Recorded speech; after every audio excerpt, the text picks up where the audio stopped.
Il est facile de croire que ceux qui dorment, ceux qui détournent le regard, ceux qui répètent les discours sans jamais les questionner, le font par paresse, par ignorance ou par conformisme. Mais ce serait passer à côté de l'essentiel.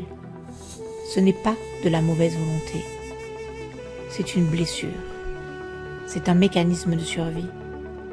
Beaucoup dorment pas parce qu'ils sont stupides ou faibles. Ils dorment parce qu'ils ont trop mal. Parce que regarder la vérité en face, vraiment, entièrement, jusqu'au bout, demande un effondrement intérieur, un bouleversement de toutes les fondations sur lesquelles ils ont bâti leur monde, leur certitude, leur loyauté, leur identité, parfois même leur raison d'être.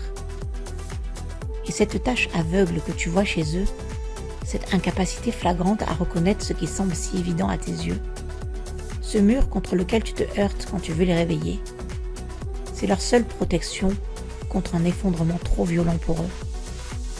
Parce que s'ils voyaient, s'ils comprenaient vraiment, il leur faudrait tout remettre en question, leur choix, leur confort, leur rôle, leur identité dans le monde, leur famille peut-être, leur travail, leur façon de consommer, de voter, d'éduquer et même d'aimer. Et tout ça, c'est beaucoup trop. Tant qu'une personne n'a pas traversé une épreuve, une vraie, une de celles qui te dépouillent de tout sauf de l'essentiel, tant qu'elle n'a pas affronté son ombre, tant qu'elle n'a pas vécu la nuit où tout s'écroule, sauf ce qu'on est vraiment, elle ne peut tout simplement pas trouver le courage de regarder ce qui fait si mal à voir. Le réveil n'est pas un clic, ce n'est pas un slogan, ce n'est pas une information qu'on partage, ce n'est même pas une vérité qu'on expose. Il faut avoir été brisé quelque part pour en comprendre la nécessité.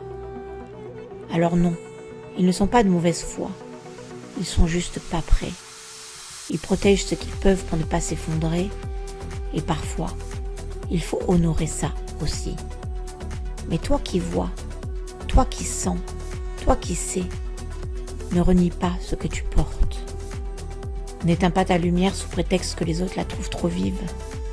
Ce n'est pas en te taisant que tu les aideras. Ce n'est pas en les secouant que tu les sauveras. C'est en tenant ton axe, en restant vivant au milieu des morts symboliques, en aimant même ceux qui dorment, mais sans leur ressembler.